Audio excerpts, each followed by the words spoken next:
తెలంగాణ రాజకీయాల్లో ఇప్పుడు కల్వకుంట్ల కవిత ప్రయాణం అత్యంత ఆసక్తికర అంశంగా మారింది. బీఆర్ఎస్ అధినేత మాజీ ముఖ్యమంత్రి కల్వకుంట్ల చంద్రశేఖరరావు కుమార్తె అయిన కవిత రాష్ట్రంలో కొత్త రాజకీయ పార్టీ ఏర్పాటుపై ఖాయమైన నేపథ్యంలో ఆమె కొత్త పార్టీ ప్రభావం బీఆర్ఎస్పై ఏ మేరకు ఉంటుందన్న చర్చ జోరుగా జరుగుతోంది.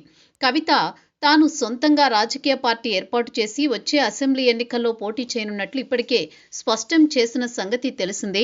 ఈ నేపథ్యంలోనే ఆమె పార్టీ నిర్మాణ కార్యక్రమాలు క్షేత్రస్థాయిలో ఆరంభించేశారు. 32 వేర్వేరు కమిటీలను ఏర్పాటు చేశారు. పూర్తిస్థాయి పార్టీ ప్రకటన ఇక లాంఛనమే అని పరిశీలకులు సైతం అంటున్నారు. అయితే ఇక్కడే కవిత రాజకీయ అడుగులు బీఆర్ఎస్ ఉనికిని ప్రశ్నార్థకం చేసేలా ఉన్నాయన్న విశ్లేషణలు వెలువడుతున్నాయి.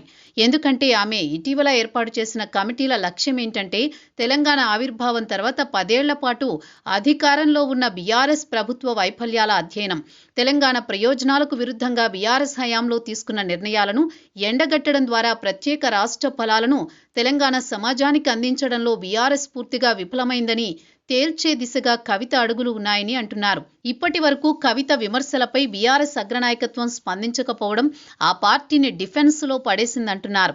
ఇప్పటికీ కూడా బీఆర్ఎస్ ఒక స్పష్టమైన నిర్ణయానికి వచ్చి కవిత దూకుడును అడ్డుకోకుంటే బీఆర్ఎస్ స్థానాన్ని కవిత ఆరంభించనున్న కొత్త పార్టీ ఆక్రమించే అవకాశాలు మెండుగా ఉన్నాయంటున్నారు.